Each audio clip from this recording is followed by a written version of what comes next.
TV Comunitária, Canal 6 da NET, Núcleo Sindical. Transmitindo também online, tvcrio.org.br e diretamente através do Canal 6 da NET Rio de Janeiro. Hoje nós temos aqui um bate-papo com um casal maravilhoso de bons companheiros. Nós temos aqui a nossa querida Ilma Noronha, o nosso querido Rômulo Noronha. Ele é professor de Educação Física e ela trabalhou na Fiocruz, né? Na área, formada em bibliotecária, também na área científica. Né? É um prazer. A nossa saudação aí aos nossos telespectadores, Rômulo.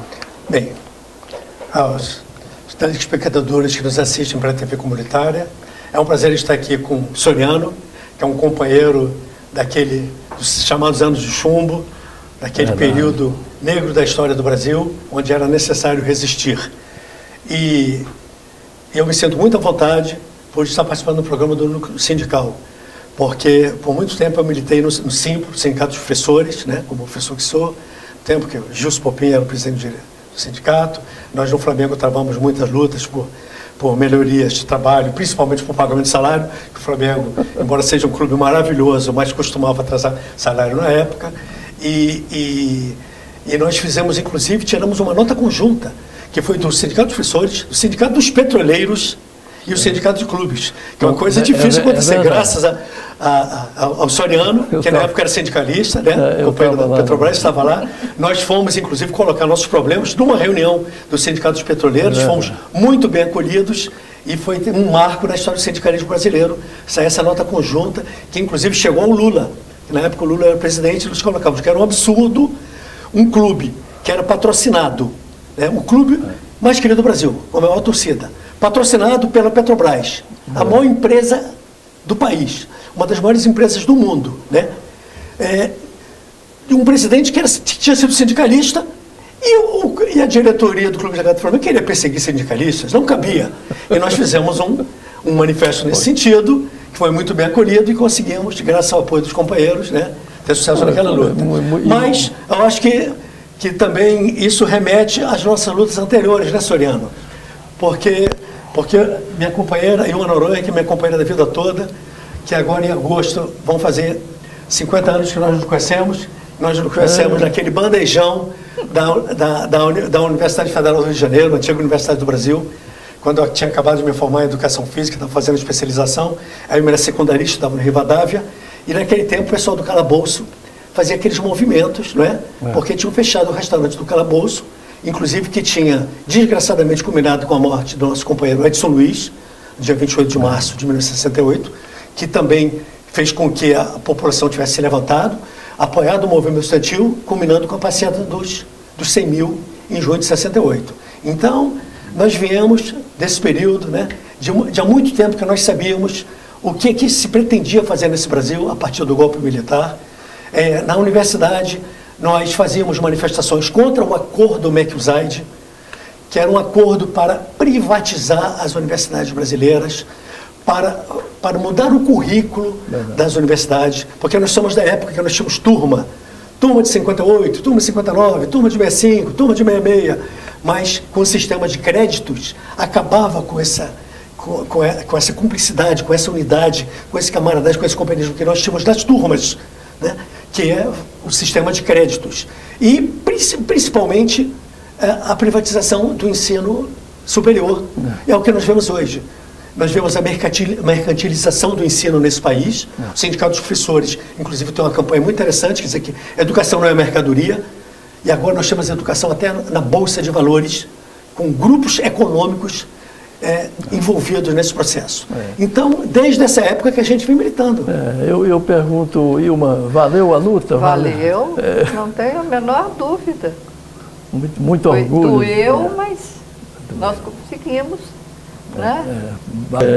Ilma, tem uma história que o Jarbas me contou, que uma vez você foi visitar um companheiro aqui, ficou quase que uma década na prisão. 8 anos, apenas 8 anos.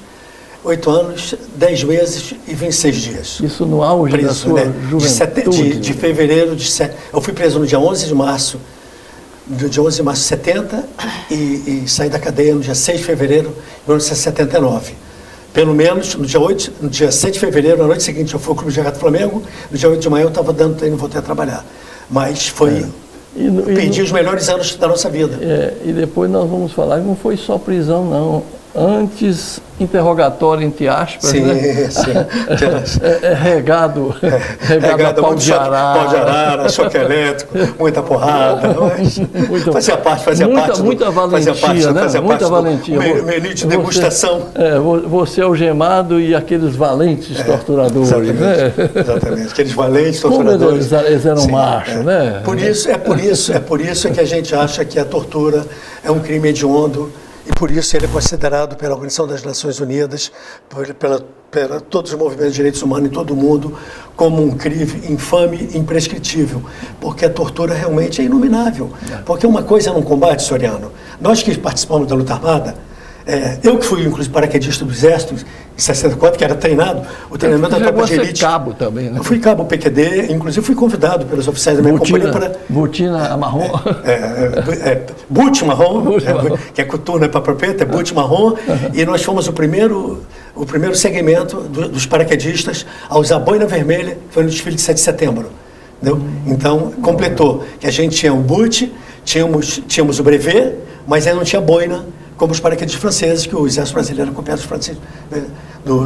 dos paraquedistas franceses. Então, no dia 7 de setembro de 64, nós desfilamos, inclusive, com a boina vermelha, completando o uniforme de paraquedistas. Mas fechando parênteses. Então, nós sabíamos, da mesma maneira que como eu fui, quando era treinado lá, como tropa de elite, tinha uma palavra de ordem seguinte, Soriano, pouca gente sabe, mas assim era. O oficial estava fazendo a instrução, geralmente aquelas sessão de touros, que é com troncos de árvore, ou com uma ginástica muito forte, que é treinamento dos paraquedistas, né?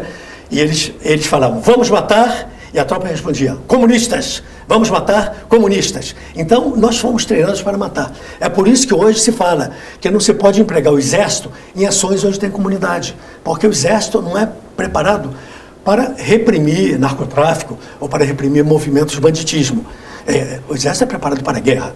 E eu falei isso muito à vontade por ter sido uma tropa de elite. Mas nós que fomos preparados para matar, né, no caso de uma guerra externa, que graças a Deus nunca houve e espero que nunca exista, ainda mais com a guerra moderna, não é mais necessário esse tipo de confronto, e participamos de uma luta armada onde se pressupunha a possibilidade de haver troca de tiros e existe morte de lado a lado.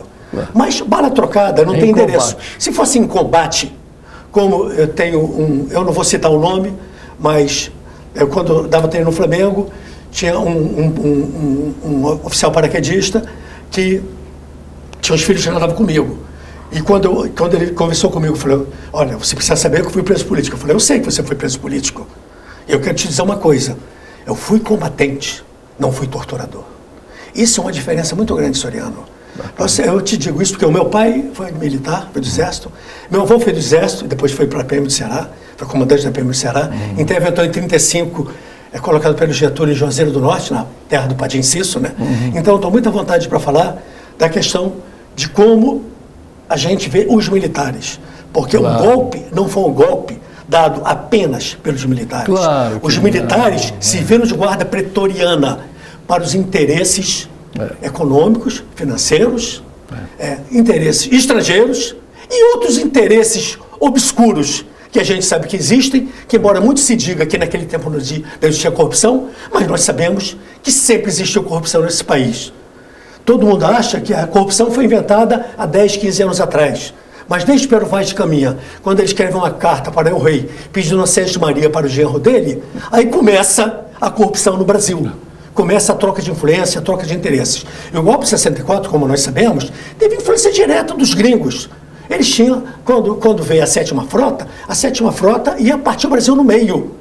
Ia ficar uma parte, eles iam entrar por ali pela Bahia, né, iam descer os marines, ia ficar um lado, de uma parte, o Brasil, que eles queriam, que achavam mais interessante, que naquela época, né, tinha muito petróleo aqui embaixo, mas o sonho deles e até hoje, nós sabemos que sempre foi a Amazônia. E, na minha época, e muito tempo depois, os paraquedistas diziam, se eles entrarem aqui, para eles vai ser pior do que o Vietnã. Porque inclusive, o treinamento de tropas especiais, né? Tem Centro de Instrução de Guerra na Selva, faz com que os gringos não se sintam muito à vontade nesse tipo de combate. Então, combate é uma coisa, Soriano. Agora, tortura. A pessoa está com a Ilma. Foi presa com a nossa filha no colo. A Ilma, abrindo um parênteses. Quando eu fui preso, a Ilma estava grávida. Ela passou a gravidez na clandestinidade. Ela é sangue O negativo, eu sou O positivo. Poderia ter tido problema com a nossa filha. Felizmente não houve problema nenhum. Ela, quando ela entrou em trabalho de parto, ela correu ali para cá, Casa de Saúde Clara Basbal, tinha na Rua da Passagem, e sem ter feito pré-natal, sem nada, e entrando de segurança, eu não queria deixar, que ela não tinha cartão, não tinha nada, ela não tinha nem identidade, ela era procurada, mas até ela estava nascendo, ela tinha que ir a uma maternidade. Sorte que ia saindo um residente, falou, o que está acontecendo? Aí eu me explicou, falou, vem comigo. E a Tânia nasceu, sem problema nenhum. No dia seguinte, quando a Maria Alice Campos Freire, que era colega dela, companheira nossa na organização, soube que ela estava na Clara de Basbal, a Irene fez um esquema, colocaram 2 carros na porta, a Maria Alice entrou com flores, frutas, uma peruca, a Ilma distribuiu para as outras mães, colocou a peruca, mandou a roupa e saiu com a Tânia no colo, e dali foi para a clandestinidade. E eu preso na Ilha Grande. Então, não conhecia minha filha, né? Não acompanhei a gravidez da Ilma, não acompanhei o nascimento da minha filha. A minha filha, só quando ela fez, ela já tinha, dia 23 de janeiro de 72, que ela nasceu no dia 7 de novembro de 70, então ela já tinha 1 ano e 4 meses. Foi quando a Ilma é presa numa casa no subúrbio de Piedade, né? Que a Ilma morava como a gente chama, numa casa, nós dizemos no nosso tempo aparelho, né? Com Elcio Pereira Fortes, que era do Comando Nacional da LN, havia sido preso. E foi morto sob tortura. Morto na tortura. E sem saber que tinha chegado na casa, naquela tarde, o Arnaldo Cardoso da Rocha, o Jiboia, junto com a Beth Chamovitch, tá? Que tinham vindo de um tiroteio, tinham vindo de Fortaleza, e ele era uma das poucas pessoas, ele e o Davi Luiz da Cunha, que iam de olhos abertos nessa Casa Piedade, que era do Comando Nacional da Ação Libertadora Nacional. Ele foi para lá para recontratar a LN. O Elcio não sabia disso. Provavelmente. E nós não sabemos até hoje se o Elcio estava sendo seguido, ou se ele caiu naquele momento, entendeu? Se ele já sabia da existência da casa ou não, ou se ele, para não abrir outras coisas, como a gente sabe, que isso faz parte do processo de tortura, às vezes para ganhar tempo, para não abrir coisas mais importantes, você abre uma coisa menos importante, quando você sente que já não aguenta mais, isso faz parte. Isso faz parte, inclusive, da maneira como a resistência francesa encarava o processo de tortura sob a Gestapo, que era, admite a tua participação, admite que você é partizano, que é guerrilheiro, admite as tuas ações, mas evita levar companheiros para a cadeia. E isso também é um meu orgulho, Soriano. Muito bom. Eu assumi, não só, assumi inclusive em auditoria, expropriação revolucionária, porque naquele momento eu achava importante para defender por que nós fazíamos ações de expropriação. Mas tenho o orgulho de não ter trazido nenhum companheiro para a cadeia. Ou, inclusive, ela seria a primeira grávida e seria torturada grávida mesmo, quando nós sabemos que outros companheiros foram torturados grávidos. Mas só para descontrair aqui a para não ficar muito pesado, né? Não ficar muito pesado. Um certo dia, a Ilma voltava de uma visita a você, né? E aí, no ponto de ônibus, ela é assaltada, né? Então ela falou, ô meu senhor, eu estou vindo de uma visita que meu marido está preso. Meu marido é preso político, está vendo a Ilha Grande. E aí, o que falou o assaltante? Aí ele falou, olha, vou lhe levar até a esquina, porque aqui tem muito bandido. Bem, então, Soriano, mas é importante colocar isso, que quando a Ilma é presa com a Tânia no colo, ela é levada para o doicode, tá? Imediatamente é colocada nua dentro da geladeira, que era aquele instrumento de tortura que eles passaram a usar já no final de 71, 72, que é copiado do exército inglês, que o exército inglês, pouca gente sabe disso, Soriano, que foi uma forma que o exército inglês encontrou de fazer com que a tortura não contaminasse os seus oficiais, porque eles perceberam que os oficiais e praças estavam ficando muito sanguinários naquela questão da tortura. É aquele negócio, o sujeito tortura Um prisioneiro chega em casa e tortura a mulher e os filhos, né? Não existe negócio de tortura do bonzinho. Só naquele filme que nós assistimos no Que é Isso, Companheiro, que tinha um torturador com problemas existenciais. Pelo contrário, eles eram sádicos. Tinha um torturador que torturava no doicode com capacete das SS nazistas. Entendeu? Então é uma coisa de sadismo mesmo. Já eram doentes que ficavam pior ainda. É uma doença, sim. A doença, e como doença é relatado pelo Francis Fanon no livro Os Condenados da Terra. Francis Fanon era um médico psiquiatra do exército francês que serviu na Argélia, só que ele era da ELN, do Exército de Libertação Nacional. Então ele é capitão médico do exército francês e era guerrilheiro. E ele relata, no livro dele Os Condenados da Terra, tem um prefácio de Jean-Paul Sartre, relata casos de tortura, relata como os torturadores ficavam violentos. Então o exército inglês, para que seus oficiais não ficassem tão violentos, criaram essa tortura que é uma geladeira. É uma geladeira e também uma sala de ruídos. Os ruídos, Soriano, são de Boeing levantando voo, é de bomba explodindo e o pior, gritos de tortura. Isso eu sei, Soriano. Eu era pendurado no pau de arara, tomava choque. Quando eles por algum motivo precisavam colocar uma outra pessoa no pau de arara, tirava e colocava a gente do lado. A gente, quando viu os companheiros sendo torturado no pau de arara, é você que é do interior de Minas, já deve ter visto. Teoflotone. Teoflotone. E você é natural? Eu nasci em Fortaleza, Ceará. Mas vim antes da cabeça ficar chata, meu filho cresce logo, vai para o Rio, vim para o Rio com 5 meses, que meu pai serviu no Rei. Terra de Zé de Alencar. Não, mas cabeça chata burro nasceu morto. Né? Cabeça grande, sinal de inteligência. Como diz a música, a grande providência ter nascido lá. Maravilha. Então, Soriano, é como a gente já viu no interior. Meus avós estão fazendo no interior de Quixadá, matar porco. Porco, quando mostra, faz assim. Então, são aqueles gritos que a mim me doía mais eu estar ouvindo aqueles gritos do que estar pendurado tomando choque elétrico. Porque ali, pelo menos, eu gritava e colocava um pouco para fora também, fazia com que eles ficassem nervosos. Que é uma coisa que a gente aprendeu com os franceses também. Quando a gente grita, eles perdem um pouco o controle e não sabem o que estão perguntando. Mas eu queria falar da minha filha. Então, a minha filha depois, graças a Deus, foi entregue para minha mãe, para a minha família. E eu tive, quando a mamãe chegou na Ilha Grande dizendo que a Tânia estava lá em casa, é claro que eu já soube que eu tinha sido presa.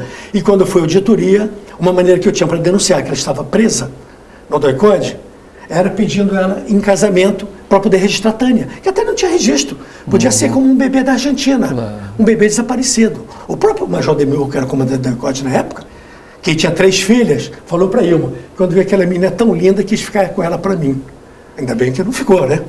E quando eu peço ao juiz da segunda auditoria de aeronáutica, Dr. Teócrito Miranda, que eu precisava falar, que precisava fazer um pedido, uma comunicação, e ele me permitiu, que não era mais aquele período que a gente fala, né, durante o processo, eu falei, é que eu quero fazer um pedido de casamento. Eu falei, então pode falar. Eu falei, eu quero casar com Ilma Roste, minha companheira, que é a mãe da Tânia. A Tânia está na casa da minha mãe, só que a Tânia não tem registro.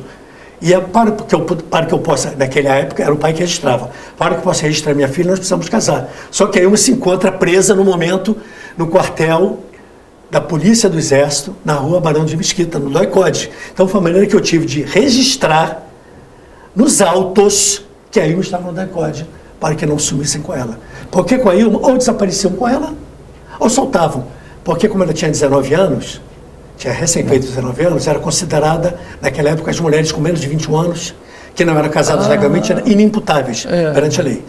Então, é como você falou, Soriano, foi um período duro, a Ilma não se arrepende, nós, a Ilma gosta de dizer, né, se preciso for, faria tudo outra vez para isso, mas é claro que faríamos outra vez, mas com uma visão diferente, porque quando isso, nos depoimentos que eu tenho dado, Soriano, eu tenho deixado claro o seguinte, que a gente não tem... Aliás, você deu um depoimento muito bonito quando vocês dois receberam a medalha Chico Mendes, sim. Né, no dia 1º de abril, comemorativo do golpe, né? Sim, quando é outorgada essa medalha.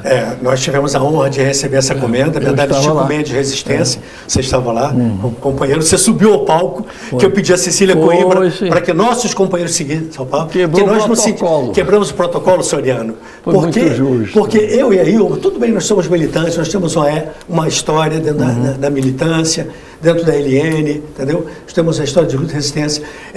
Eu acho que é uma tarefa da gente prestar depoimentos, como esse bate-papo que a gente está fazendo aqui, porque muita gente não sabe o que foi a ditadura, o que representou aquele período, porque havia censura à imprensa, havia censura aos livros. Então as pessoas, até os livros de história, se ensinam hoje no colégio militares, nas academias militares, não tem nada a ver com a história do Brasil. Então, isso a gente faz um resgate da história do Brasil, quando a gente presta depoimento. Eu dei um depoimento que fala sobre o Hélio Pellegrino, num vídeo, está no YouTube, chamado Um Punhado de Bravos, sei que você assistiu.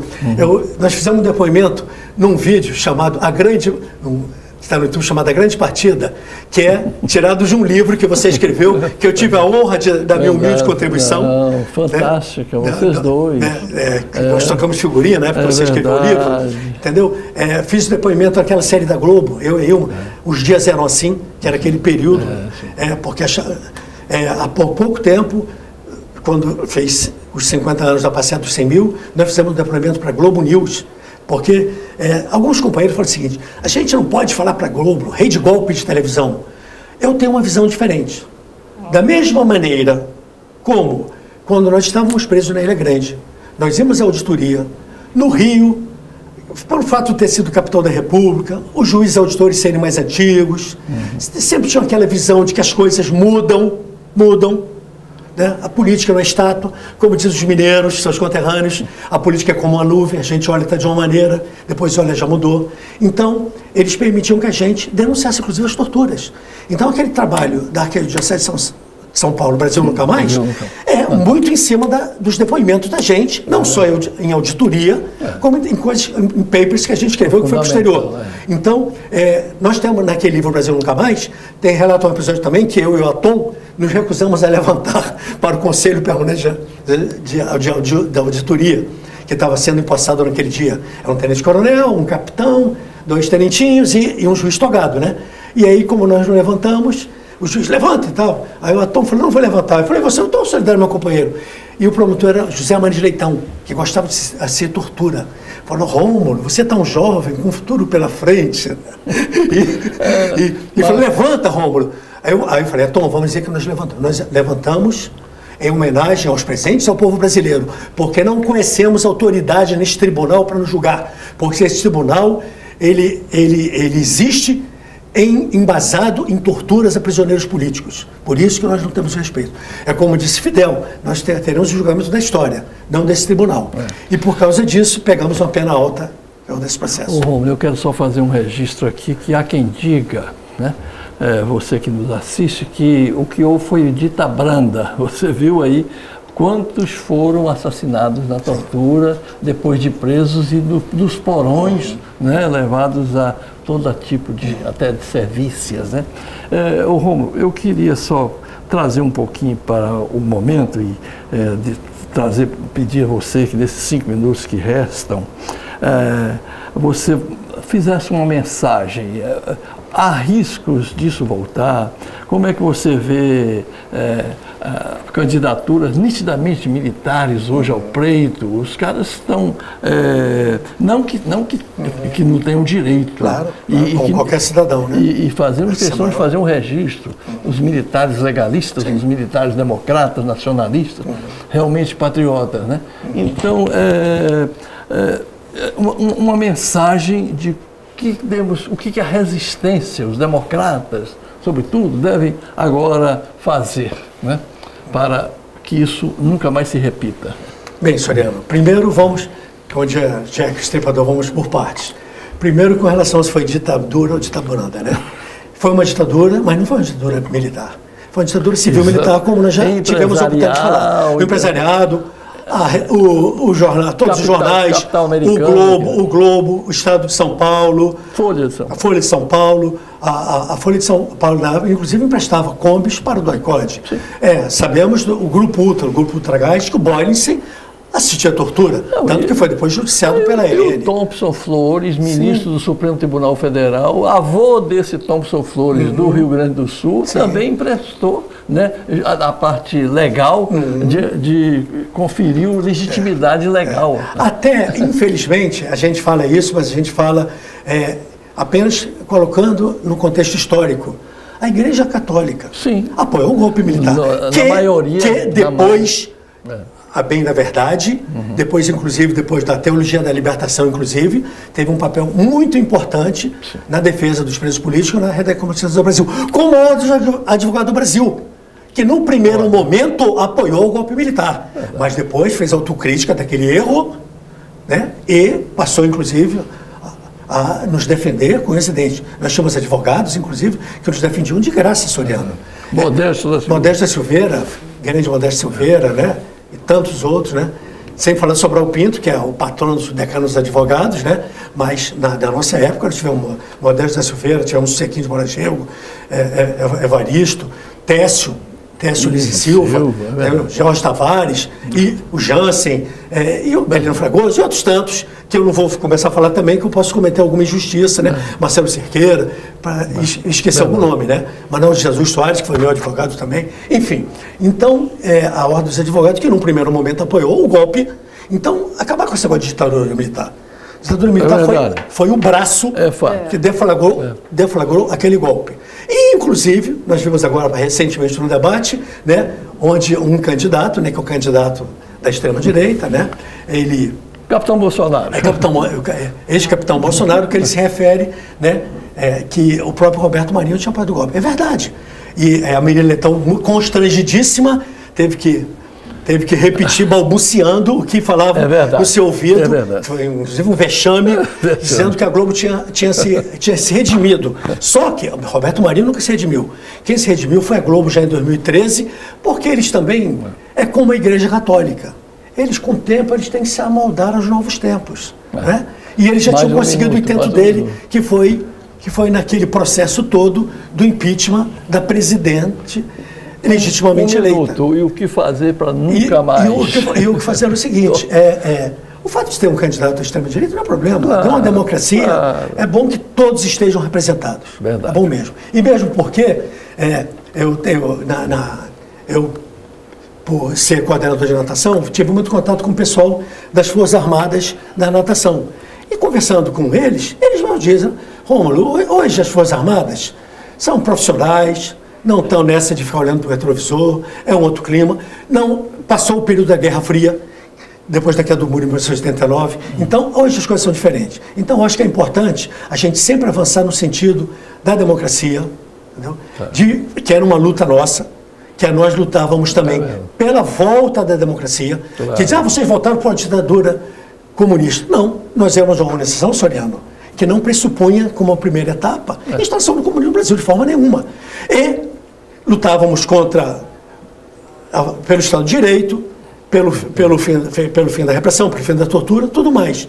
E eu acho que o que é importante hoje são os jovens, principalmente, não se omitirem. Acho que eles têm que votar, mas votar com consciência, procurar saber o que realmente aconteceu na história desse Brasil, que esse país vem sendo saqueado há 500 anos, entendeu? Estão entregando a Petrobras, estão entregando todas as nossas riquezas, estão entregando a base militar de Alcântara. Direitos trabalhistas. Direitos trabalhistas, reforma da Previdência. Então, tomar consciência do que está acontecendo para quando votar com consciência, porque vai ser o presidente que vai, durante os nossos próprios, dirigir o nosso país. Olha, agradecemos, em primeiro lugar, você, telespectador e telespectadora, com a sua audiência. Nós queremos agradecer ao nosso querido Max Figueiredo, que está aqui produzindo essas imagens. Agradecemos a você, Rômulo, sobretudo, e também reformulando o convite para mais vezes a gente depois repassar esses temas tão importantes. Tá? Muito obrigado, Ilma. Muito obrigado, baixa aí. É sempre um prazer batermos um papo com você. Maravilha, a casa de vocês. Muito obrigado. TV Comunitária, Canal 6 da NET Rio, transmitindo também online tvcrio.org.br. Núcleo Sindical. Muito obrigado.